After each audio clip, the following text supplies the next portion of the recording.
खामोश वाकयात में नए आने वाले दोस्तों से गुजारिश है कि चैनल को ज़रूर सब्सक्राइब कर दें और बेल आइकन पर ज़रूर क्लिक करें ताकि हर नई आने वाली वीडियो का नोटिफिकेशन आपको बर वक्त मिल सके। तो चलते हैं आज के एपिसोड की जानिब। अपने रूम में आकर इस बेड पर लेटाए वो पानी का गिलास लेने के लिए बढ़ा था कि ऐना ने उसका हाथ पकड़ लिया और उसकी तरफ देखा। ये सच नहीं है ना शाहज़ैन? उम्मीद से चमकती आंखें उसके चेहरे पर टिकाए पूछा। नहीं, उसने सुकून से जवाब दिया। तो उसने सीने से सुकून की सांस खारिज की और उठकर उसके सीने से लग गई। मैं जानती हूँ ये सच नहीं हो सकता। आंखें बंद किए खुद को इस बात पर यकीन दिलाने लगी। उस पर यकीन था, लेकिन रुखशिंदा की बातें और सबकी निगाहों में अपने लिए तरस देखकर अब भी दिल बेचैन था। लेकिन तुम्हारी अम्मी ने मुझसे ऐसा क्यों कहा? वो उससे अलग होकर उसे देखने लगी। वो मेरी अम्मी नहीं है ना? उसने फौरन टोका। चेहरे पर एकदम सख्ती आई थी। और तुम्हें कौन क्या कहता है इससे मतलब नहीं होना चाहिए। मैं तुमसे कह रहा ना, बस इस पर यकीन करो। मुझ पर, मेरे नाम पर, मेरी जिंदगी पर, मेरे दिल की हर धड़कन सिर्फ तुम्हारा हक है। उसका चेहरा दोनों हाथों से थामे आंखों में देखते हुए कहा तो उसने दोनों हाथ पकड़े, आंखें बंद की। अगर ये सच हुआ तो मैं मर जाऊंगी शाहज़ैन, वो बेसाख्ता रोते हुए बोली। उसने तड़प कर उसे देखा और सर नफी में हिला दिया। शाहज़ैन, तुम चल के उनके और सबके सामने कह दो ना कि ये सच नहीं है। उसके हाथ चेहरे से हटाए हाथों में लिए उसे देखते हुए बोली तो उसने एक पल को नजरें चुराई और वो पल ऐना के लिए सबसे तकलीफ दे था। तुम सो जाओ कुछ देर, उसके हाथों को लबों से छूते हुए बोला। वो उसे बेयकीनी से देखने लगी। बस एक दिन का वक्त दो मुझे ऐना, मैं सब ठीक कर दूंगा। उसकी आंखों में अपने लिए यूं ढेर सारे सवाल देकर बोला और साथ लगाए बेड तक ले आया। बेड पर लेटाकर कंफर्टर ठीक किए, लाइट ऑफ की और वहां से निकल गया। वो उसे सब सच बता सकता था, उस परेशानी, इस डर से आजाद कर सकता था। लेकिन दो चीजें उसे रोक रही थी। पहले तो ये कि वो उसे इन बातों से दूर रखना चाहता था। अगर रेशम के बारे में बताता तो उसे और भी बहुत सारी बातें बतानी पड़ती जो वो नहीं चाहता था। और दूसरा, अगर सच जानने के बाद रुखशिंदा की किसी बात पर वो इमोशनल होकर उसे सब बता देती तो परेशानी बढ़ जाती। और फिलहाल वो ये रिस्क नहीं लेना चाहता था। बस फंक्शन तक किसी भी तरह सब संभालना था। लेकिन सबसे ज्यादा तकलीफ ऐना को देखकर हो रही थी। मैंने तो सिर्फ सच कहा है, अगर वो सच बर्दाश्त नहीं कर पा रही तो इसमें मेरी क्या गलती है? दादी साहब की बात पर रुखशिंदा ने प्लेट में चम्मच हिलाते हुए बेनियाजी से जवाब दिया। सब ऐना को लेकर परेशान थे, बस एक वही खुश थी। बस जैन के डैड ने उन्हें टोका, इस बात का जिक्र अब दोबारा नहीं होगा। जैन और ऐना के सामने पिछली बातें नहीं करेगा कोई, और खास कर आप। उन्होंने रुखशिंदा की तरफ देखते संजीदगी से कहा। तो वो हैरत से उन्हें देखने लगी। कैसी बातें कर रहे हैं आप? वो कोई बच्ची है जिससे सच छुपा कर रखा जाए? मैंने कह दिया ना, आप उनके दरमियान में नहीं पड़ेंगे। ऐना से क्या कहना है और क्या नहीं, ये शाहज़ैन पर छोड़ दें। हमसे किसी को इस मामले में पड़ने की जरूरत नहीं है। हम नहीं चाहते कि अब कोई बदमजगी हो और बात बढ़े। उन्होंने गुस्से से कहते हुए बात खत्म करना चाहिए। और रेशम, उसका क्या? वो भी कोई बच्ची नहीं है। अगर वो खुद अपने लिए कुछ नहीं कह रही तो आप क्यों इतना इंटरफेयर कर रही हैं उन लोगों की लाइफ में? इस दफा बड़ी चाची ने भी उन्हें जवाब देना जरूरी समझा और उनकी बात पर अपने शौहर को जताती नजरों से देखकर वो गुस्से से अपनी जगह से उठकर वहां से चली गई। उसने तबीयत खराबी का बहाना करके डिनर के लिए मना कर दिया था, जबकि मकसद तो अपनी अंदरूनी कैफियत सबसे छुपाना था। कैसी है तुम्हारी बीवी? लगता है बहुत जोर का झटका लगा है। लंबा सफर तय करके आई है ना? वो जैन को नीचे आते देखकर वहीं रुक के उसके जख्मों पर नमक छिड़कने की कोशिश कर रही थी। अब तक हर बात को इग्नोर किया है तो ये मत सोचिएगा कि अब भी कुछ नहीं कहूंगा। अगर मेरी बीवी के साथ कोई भी माइंड गेम खेलने की कोशिश की तो मुझसे बुरा कोई नहीं होगा। उसकी सुर्ख आंखों और सर्द लहजे से जाहिर था कि इस वक्त वो रुखशिंदा पर हाथ उठाने से भी पीछे नहीं हटेगा। धमकी? इतना प्यार अपनी नई बीवी से? रुखशिंदा ने आंखों में शरारत और तंज समोए कहा तो उसने मुट्ठियां भींची। लेकिन परसों क्या होगा जब तुम्हारी नई बीवी रेशम को तुम्हारे साथ इस पूरे शहर के सामने बेगम साहब बनते देखेगी? तुम तो हार गए शाहज़ैन। वो हाथ बांधते हुए अफसोस जताती बोली और उसके साइड से आगे बढ़ी। ख्वाब अच्छा है लेकिन पूरा नहीं होगा, इसलिए अभी से खुश होकर बाद के पछतावे को बड़ा मत कीजिए। जैन की आवाज पर कदम रुक गए। होंठों पर अब भी फातिहाना मुस्कुराहट थी। वो उनकी तरफ मुड़ा। और जितना बड़ा झटका आज आपने मेरी बीवी को दिया है ना, इससे 2 गुना मैं आपको दूंगा, आई स्वेयर। वो सर्द लहजे में कहता पलटकर बाहर चला गया और वो सर झटक कर रह गई। रात से वो रूम में थी, सारी रात अपने दिलो दिमाग की जंग में हलकान होती रही। जैन ने सुबह उससे बात करने की कोशिश की, लेकिन वो उसे नजरअंदाज करती उससे दूर रही। और अब जब सब उसे नाश्ते पर बुलाने आए तो मना कर दिया। इंशा, रोशाने और कंवल भाभी उसे समझाने के साथ सब बताने लगी कि किस तरह दादा साहब की तबीयत खराब थी, तो सबने जैन को जबरदस्ती राजी किया। और उसके बाद जो कुछ हुआ वो सब, लेकिन वो उन बातों से ज्यादा जैन को सोच रही थी, आखिर उसने ये क्यों कहा कि ये सच नहीं, और अगर वो सही था तो सब क्लियर क्यों नहीं कर रहा था। आप ज्यादा परेशान मत हुएं भाभी, बड़ी मम्मी को तो आदत है ऐसे बातें करके लोगों को परेशान करने की। चलिए बाहर, सब आपका नाश्ते पर इंतजार कर रहे हैं। इंशा की बात पर उसने खाली खाली नजरों से उसे देखा। उसे कब रुखशिंदा की बातों से फर्क पड़ता था। उसे तो जैन वो एक पल का नजरें चुरा जाना मार रहा था। सब उसकी सुर्ख आंखों से उसके दिल की हालत का अंदाजा लगा चुके थे। मेरा दिल नहीं कर रहा, उसने अपने आंसू को रोके जवाब दिया। क्या मसला है तुम्हें? सब कब से बुला रहे हैं ना, मान क्यों नहीं रही? रेशम ने सख्ती से कहा। तो वो उसे सर उठाकर देखने लगी। कितनी खूबसूरत थी वो ऐना से तो शायद ज्यादा ही। वो मेरा दिल, वो उसके यूं गुस्से बोलने पर गड़बड़ा कर बोली। दिल के लिए थोड़ी खाना है, पेट के लिए खाना है। वैसे ही इतनी पतली हो, अब खाने पर गुस्सा निकालोगी तो हड्डियां रह जाएंगी बस। और इस शहर में बहुत तेज हवाएं चलती हैं, कहीं उड़ के वापस मुंबई पहुंच गई तो। रेशम के जवाब पर जहां सबके चेहरे पर हंसी आई, वो यूं ही खामोश बैठी रही। रेशम आपी, मुझे आपसे कुछ पूछना है। वो उसकी बात को नजरअंदाज किए हिम्मत करके बोली। पहले ये बताओ कि अपनी सौतन को आपी कौन बोलता है? वो उसे हैरत से देखती हुई बोली। आप मुझसे बड़ी है ना? उसे समझ नहीं आया कि क्या जवाब दे। बड़ी हूं तो दादी बोल दोगी फिर? चलो सब इंतजार कर रहे हैं। वो उसकी बात को इग्नोर किए बोली। जानती थी उसने क्या पूछना है और वो कहाँ जवाब दे सकती थी। शावेज की आमद पर सब उसकी तरफ मतवज्जा हुए, जबकि रेशम वहां से बाहर निकल गई। अस्सलामुअलैकुम भाभी साहब, कैसी हैं आप? वो बेड पर ही उसके पैरों के करीब बैठते हुए बोला। वो जवाब दिए सर झुका गई। सॉरी, कल मैं आपका वेलकम करने के लिए मौजूद नहीं था। दरअसल मुझे किसी काम से बाहर जाना पड़ा था। ये आपके लिए मेरी तरफ से। उसने फूलों का एक खूबसूरत बुके उसके हाथ में दिए कहा। वो भीगी नजरों से उन फूलों को देखती उंगलियों से छूने लगी। क्या बात है, आप परेशान हैं? उसने ऐना के परेशान चेहरे को और बाकी सबके भी चेहरों से अंदाजा लगाया कि कुछ हुआ है। क्या मैं आपसे कुछ पूछ सकती हूँ? वो जवाब देने की बजाय बिना उसे देखे बोली। जी बिल्कुल, पूछिए ना। क्या सच में रेशम शाहजेन की पहली बीवी है? उसने सर उठाए उसे देखा और वो उसे हैरत से देखता नजरें चुरा गया। आपको ये फूल कैसे लगे? उसने बात को मुकम्मल नजरअंदाज किए मुस्कुरा के पूछा। ये मेरे सवाल का जवाब नहीं है, वो झुंझला कर बोली। मेरे लिए आपके सवाल का जवाब देना नामुमकिन है। वो सर झुकाए बोला।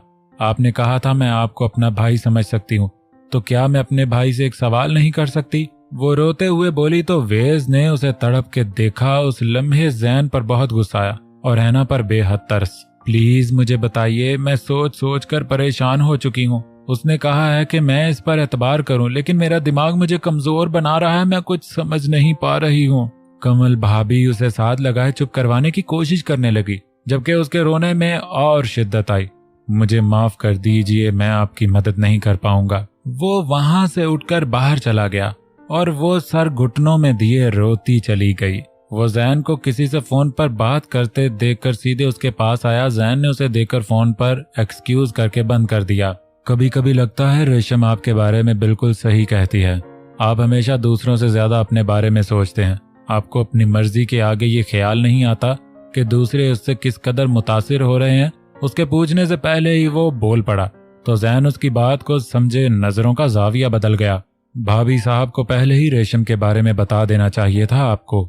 कम से कम उन्हें यूं दूसरों से जानकर तकलीफ नहीं होती। पहली बार वेज ने उससे यूं बात की थी और वो जानता था क्यों लब भींच कर रह गया। बातें जब अनकही रह जाती हैं तो गलत फहमी बनकर बेएतबारी को जन्म देती है भाई, और ये बात आप हर बार भूल जाते हैं। वो उसे देखकर अफसोस से कहता चला गया, जबकि उसने एक गहरी सांस लेकर दिल में ऐना को पुकारा। उसने तैयार होकर नीचे जाने का फैसला किया कि बार बार सबके कहने के बावजूद भी इस तरह का बर्ताव करना सही नहीं लग रहा था। सादा सा पिंक कलर का सूट और उस पर खूबसूरत प्रिंटेड दुपट्टा, कंधे पर डाले वो बालों में ब्रश कर रही थी। जब कमरे में कोई आया, जैन से उसका रात से अब तक दोबारा सामना न हुआ था और सुबह से तो उसने रूम में आकर उसे देखना तक जरूरी नहीं समझा था और अब उसे लगा शायद वही हो। लेकिन रुखशिंदा को देखकर वो ब्रश रखे पलटी। क्या हुआ, तुम कल से इसी कमरे में बंद हो, तबीयत तो ठीक है ना तुम्हारी? उन्होंने उसके अंदाज में पूछा, जैसे उसकी सबसे बड़ी हमदर्द वही थी। वो चुप सुर्ख आंखें झुकाए खड़ी रही। लगता है रेशम और शाहजेन की शादी की खबर सुन के सदमे में हो तुम। शाहजेन को तुम्हें पहले ही बता देना चाहिए था। भला इतनी बड़ी बात भी कोई छुपाता है? ये धोखा हुआ ना, वो अफसोस करती बोली तो उसकी पलकें फिर से भीगने लगी। नहीं, वो ऐसा नहीं है, उसके पीछे कोई वजह होगी, ये सच नहीं हो सकता। वो खुद कलामी के अंदाज में बड़बड़ाती सर झुकाए खड़ी रही। रुखशिंदा तंजिया मुस्कुराई। तुम्हें लगता है इतने सारे लोग झूठ कह रहे हैं? इस शहर का बच्चा बच्चा जानता है उनकी शादी के बारे में। अगर सबकी बात सच भी है तो वो तो मजबूरी में शादी की थी ना, और वो रेशम को तलाक दे चुका है। फिर वो उसकी बीवी कैसे हुई? वो सर उठाए हिम्मत करके उसकी हमायती बनकर बोली, कितनी भोली हो तुम, सच में बहुत तरस आता है मुझे तुम दोनों लड़कियों पर। तलाक इतनी आसानी से नहीं हो जाती। खैर, उसने एक गहरी आह खारिज की। तुम्हें ये तो पता होगा कि वो मुझे पसंद नहीं करता, लेकिन क्यों पसंद नहीं करता ये नहीं जानती ना तुम? क्योंकि मैं उसके डैड की दूसरी बीवी हूँ। उसे बुरा लगता है कि उसके डैड ने उसकी माँ को धोखा देकर मुझसे शादी कर ली और फिर उसकी माँ ने अपनी जान दे दी। वो कहते कहते रुकी। लेकिन देखो, उसने खुद भी तो यही किया है। रेशम जैसी मासूम लड़की से शादी की और उसे छोड़ के अब तुम्हें अपना बना लिया। उस बेचारी का क्या कसूर था इसमें? अब वो तुम्हारे लिए उसे छोड़ देगा और फिर वो भी कहीं उसकी माँ की तरह। उसने बहुत खूबसूरती से उस पर वार किया। वो हैरत से उन्हें देखने लगी। तुम तो इतनी पत्थर दिल नहीं लगती मुझे। फिर तुम कैसे ये बर्दाश्त कर पाओगी कि एक मासूम लड़की तुम्हारी वजह से अपनी जान दे दे? उसकी कातिल बनकर अच्छा लगेगा क्या तुम्हें? तुम्हें जैन को समझाना चाहिए कि वो रेशम को अपना ले, उसे तलाक न दे। इसी में सबसे बेहतरी है, वरना वो जो अपनी माँ का मुजरिम समझकर अपने बाप को माफ न कर पाया, क्या कल को खुद को माफ करेगा? इस सब की जिम्मेदार तुम हो, और अगर वो रेशम के साथ ये नाइंसाफी करेगा तो उसकी जिम्मेदार भी तुम होगी। अगर रेशम को कुछ हो गया तो उसकी जिम्मेदार भी तुम होगी। वो उसकी तरफ कड़े तेवरों से देखती अपनी बात मुकम्मल किए वहां से निकल गई और वो उनके लफ्जों के जाल में उलझी बेजान होकर बेड पर गिर गई। वाह भाभी, ये नेकलेस तो आप पर बहुत खूबसूरत लग रहा है। वो माऊफ होते जहन से उनके दरमियान बैठी थी जब रोशाने ने एक नेकलेस उसके गले पर लगाते हुए कहा, लेकिन वो तब भी बेजान मूरत की तरह बैठी रही। दादी साहब उसे देखकर अफसोस से देखने लगी। कल वो कितनी खुश और कितनी शादाब थी और अब जैसे बरसों की बीमार।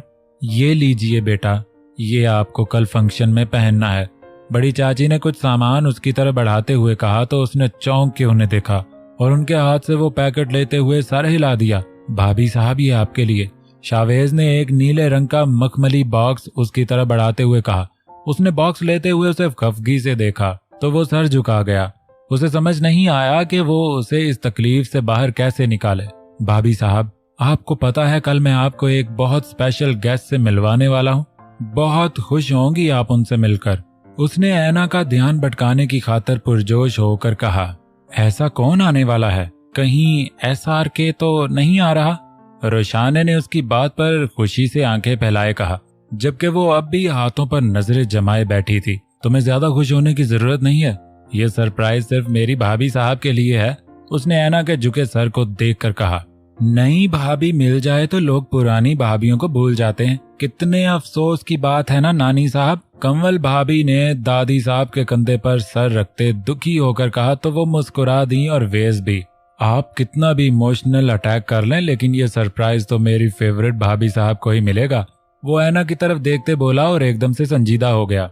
एक ये है जो बस भाभी साहब करके मुंह से फूल बरसाए जा रहा है, और एक इस क्या भाई मजाल है जो भाई की बीवी को कभी इज्जत से देख भी लिया हो। रेशम ने अंदर ही अंदर किलसते उसे घूरा। तभी बाहर से जैन चलता हुआ अंदर आया। जैन भाई प्लीज आप भी बैठिए ना। कंवल भाभी के कहने पर उसने एकदम से सर उठाकर उसे देखा। डार्क चॉकलेट शर्ट और वाइट पैंट में अपने मोबाइल पर मतवज्जा इससे बेनियाजी से वो उसके दिल के 100 टुकड़े कर रहा था। मुझे कुछ काम है, वो यूं ही मसरूफ सा कह के वहां से निकलता चला गया, बिना उसे एक भी नजर देखे, जो उसकी आंखों में अपने आप को देख के सरशार हो जाती थी। जो अपनी आंखों से उसका दिल छू लेता था, आज उससे नजरें चुरा कर दिल चीर रहा था। जो मोहब्बत लुटाने का एक मौका नहीं छोड़ता था, आज इस कदर बेनियाज के जैसे अजनबी हो। इस तकलीफ ने उसे सुन कर दिया। अंदर बहुत बुरी तरह कुछ टूटता हुआ महसूस हुआ कि सांस लेना भी मुश्किल लगने लगा, और फिर एकदम से वहां से उठकर ऊपर की तरफ भागती चली गई, जबकि सब चाह के भी न उसे कोई तसल्ली दे सकते थे, ना उसे उस तकलीफ से आजाद कर सकते थे। ये क्या है? उसने रेशम की तरफ मोबाइल बढ़ाया तो उसने पूछा, वही जो तुम कब से चाहती थी? उसने मोबाइल की तरफ देखते कहा। रेशम ने मोबाइल हाथ में लिए गौर से देखने लगी। जहां एक शख्स कुर्सी पर बैठा था, चेहरे पर बेशुमार जख्मों के निशान थे, वो जोहेब का साथी था। रुखशंदा मलक से जोहेब और दिलावर का क्या ताल्लुक है? उसके सामने बैठे शख्स ने पूछा, जिसकी सिर्फ पुश्त नजर आ रही थी। मलकों को बर्बाद करने के लिए दिलावर ने रुखशंदा को अपने साथ मिला लिया था। वो दोनों मिलकर सारी दौलत छीनकर मलक फैमिली को बर्बाद करना चाहते थे, और इसके लिए रेशम को उन्होंने मोहरा बनाया हुआ था। उस शख्स ने सर झुकाए जवाब दिया। रेशम ने अपने कपड़ों को एक हाथ से थामे गले को तर किया। वो वीडियो कहाँ है? इंस्पेक्टर ने पूछा। वो वीडियो बहुत पहले ही जाया हो चुकी है। पुलिस ने दिलावर के इस खुफिया ऑफिस पर छापा मारा था। इस वक्त वो वीडियो भी खत्म हो गई थी। इस शख्स ने जवाब दिया तो उसकी आंखें भीगी। अगर वो वीडियो तभी खत्म हो चुकी थी तो अब तक रेशम मलक उन लोगों की मदद क्यों कर रही है? क्योंकि वो ये बात नहीं जानती। वो यही समझती रही कि उन लोगों के पास अब भी वो वीडियो है, और उन लोगों ने उसे कभी भनक नहीं लगने दी कि वो वीडियो है ही नहीं, ताकि उसे अपने काबू में रख सके। उस शख्स के जवाब ने पिछले 7 साल से अटकी उसकी सांस को बहाल किया। उसे सुकून अपनी रग रग में उतरता महसूस हुआ। वो गिरकर दीवार से लग गई। उन लोगों का प्लान क्या है? इंस्पेक्टर ने अगला सवाल किया, जबकि अब वो जमीन पर नजरें गाढ़े बस उन लफ्जों को सोच रही थी जो उसे सुकून दे रहे थे। उन लोगों का प्लान शाहजेन को मरवाकर रेशम के जरिए सारी जायदाद हासिल करने का है, क्योंकि उसके बाद उसकी प्रॉपर्टी उसकी बीवी के हिस्से में आती है। तो उन लोगों ने अब तक ऐसा किया क्यों नहीं? किस बात का इंतजार था? पहले उस प्रॉपर्टी को मुकम्मल तौर पर शाहजेन के नाम होना जरूरी था, और वो उसकी ताजपोशी के बाद ही हो सकता था, जिसके लिए वो कभी राजी नहीं होता था। उनकी गुफ्तगू जारी थी जब उसने मोबाइल लेकर बंद किया और जेब में रखा। क्या ये सच है? वो उसे देखती पूछने लगी। उसने कुछ नहीं कहा, लेकिन उसकी आंखें मुस्कुरा रही थी। वो उसके गले लगकर फूट फूट कर रो दी। Thank you so much Jain, तुम नहीं जानते तुमने मुझे आज किस कैद से आजाद कर दिया। वो रोने के दरमियान काफी कुछ बोलती गई। जैन ने उसे अलग किए, उसकी तरफ वेज से निकाह के कागजात बढ़ाए। वो उन्हें लेती नम आंखों से मुस्कुरा कर उसे देखने लगी। तुम्हारे बड़े भाई को तुम पर नाज है, मुस्कुरा कर कुछ अंदाज में बोली कि वो भी मुस्कुराने पर मजबूर हुआ। वो कमरे में आकर अंधेरा किए बेड से टेक लगाए जमीन पर बैठी बेतासुर निगाहों से जमीन को देखे जा रही थी। वहमो गुमा में भी नहीं था कि 2 दिन पहले तक जिस दिल में मोहब्बत के फूल खिलते खुशबू से उसे मुअत्तर कर रहे थे, वही फूल इतनी जल्दी मुरझा जाएंगे, और जिसकी मोहब्बत ने उसे आसमान की ऊंचाइयों पर पहुंचा दिया था, वही यूं जमीन पर ला पटक देगा, है ना? उसकी गंभीर आवाज पर उसका दिल डूब के उभरा, पर वो यूं ही बैठी रही। जब वो आकर उसके बराबर में बेड से टेक लगाए बैठा। मुझे तुम्हारा ये बिहेवियर बहुत हर्ट कर रहा। सामने नजरें जमाए उसे अंदाज में कहा तो ऐना ने हैरत से उसे देखा। क्या वो इतना सब कुछ होने के बाद भी उसे हंसते मुस्कुराते देखने का ख्वाहिशमंद था? क्या उसे महसूस नहीं हो रहा था कि उसके दिल और क्या बीत रही है उसके यूं देखने? और जैन ने उसकी जानिब देखा। Don't you trust me? उसके लफ्जों का लहजा उसकी आंखें सवाल कर रही थी। ऐना ने भीगी आंखों से उसे देखते नजरें उसके चेहरे से हटाई। मैं समझ नहीं पा रही कि क्या सही है और क्या गलत, वो धीरे से बोली। रुखशंदा की बातें अब तक जहन में गर्दिश कर रही थी। वो तड़पते दिल के साथ उसकी भीगी पलकों को देख रहा था खामोशी से। मैं तुमसे कुछ कहूंगी तो मानोगे? वो सर उठाकर उसे देखते हुए बोली। क्या? वो उसके लरजते लबों को देखते हुए बोला जो उसके अंदर की कैफियत बता रहे थे। तुम रेशम को अपना क्यों नहीं लेते? उसकी बात पर जैन के चेहरे में कोई बदलाव नहीं आया, लेकिन आंखों में एक पल को हैरत उभरी। मैं जानती हूँ वो शादी तुमने मजबूरी में की थी, लेकिन इसमें रेशम का क्या कसूर है? तुम्हें उस रिश्ते को एक मौका तो देना चाहिए ना। वो नजरें सीने पर लटकते काले चेन पर जमाए बोली, जबकि अब उसका चेहरा यकलख्त बदला। What the hell are you saying? वो बिना आवाज ऊंची किए सख्ती से बोला, दिमाग खराब है तुम्हारा? किसने कहा तुमसे ये सब? उसने गुस्से से कहा। किसी ने नहीं, मैं खुद कह रही हूँ। वो उसकी तरफ देखते बोली तो उसने सर हिला दिया। मैं जानता हूँ ये किसने किया। फजूल बातें मत करो, सो जाओ, सर्द लहजे में कहकर लब भींचे। प्लीज शाहजैन, मेरी बात, मुझे तुम पर गुस्सा करना अच्छा नहीं लगता, लेकिन ये जो भाषा आज तुम बोल रही है, मेरा कंट्रोल खत्म हो जाएगा, चुप हो जाओ। वो उसकी बात काट कर सर्द निगाहें उसकी आंखों में गाड़ी बोला तो वो बेबसी से रो दी। अब रो क्यों रही हो? मुझे मेरी बात तक नहीं कहने देते तुम, बस धमकियां देकर चुप करवा देते हो। वो बच्चों की तरह खफगी से बोली तो उसने हाथ से अपने बालों को जकड़ा। धमकियां नहीं देता, बस कोशिश करता कि तुम्हें हर्ट ना कर दूं। मुश्किल से लहजे को सख्त होने से रोका। तो फिर मैं कहाँ जाकर बात करूं, कैसे समझाऊं? वो उसकी तरफ देखकर बोली, तुम इतना समझदार नहीं हो कि दूसरों को समझा सको। हाँ, तुम्हें तो मैं बेवकूफी लगती हूँ ना? वो झुंझला कर बोली। उसने आंखें बंद करके खोली। प्लीज शाहजैन, अगर तुमने रेशम को छोड़ दिया तो वो कहाँ जाएगी? और अगर रेशम को कुछ हुआ तो मुझसे बर्दाश्त नहीं होगा। वो सर नफी में हिलाते हुए बोली, मैं उसे अपना लूंगा तो बर्दाश्त होगा तुमसे? देख सकती मुझे किसी और का होते हुए? उसकी आवाज में गुस्सा और लफ्जों में तंबीह थी। वो नजरें चुरा गई।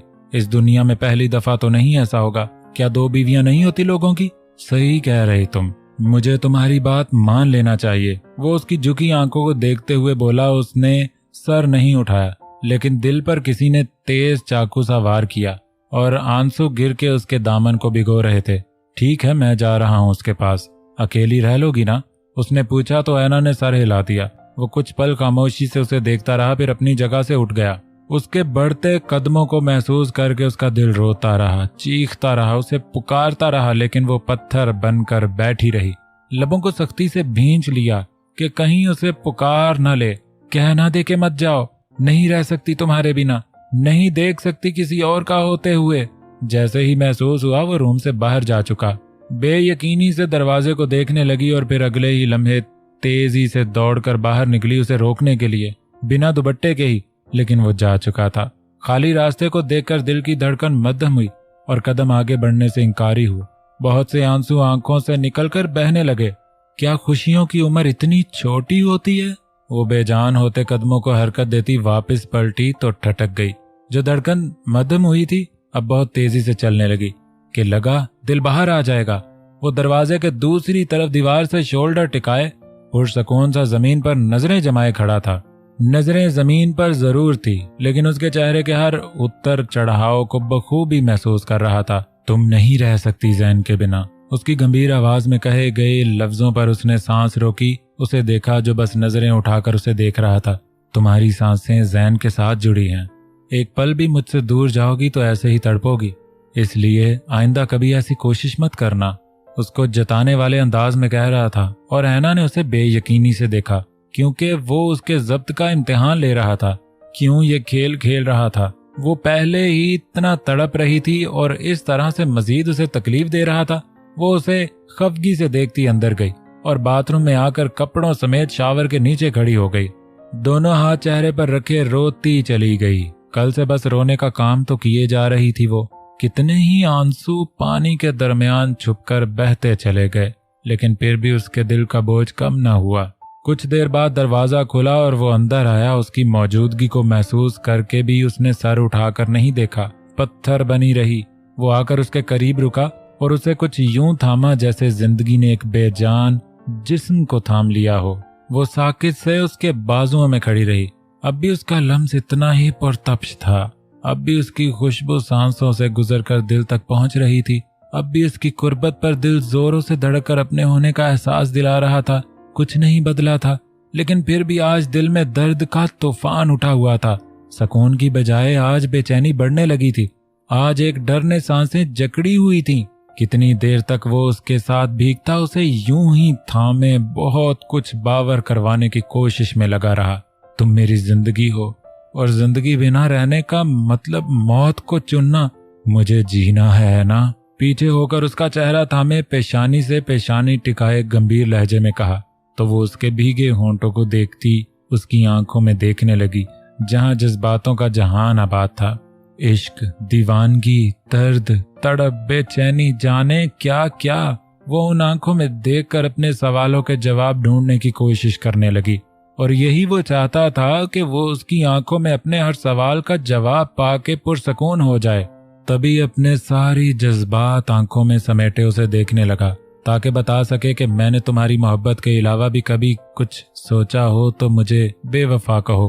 पलकें झपक कर नजरें नीचे किए नाजुक लबों को देखा तो चेहरे पर हाथ मजबूत हुआ और धीरे फासला मिटाकर उन्हीं होंठों से लगाया। लेकिन बस कुछ महसूस करने से पहले ही वो उसे पीछे करके वहां से निकलती चली गई और वो उसी तरह खड़ा रहा।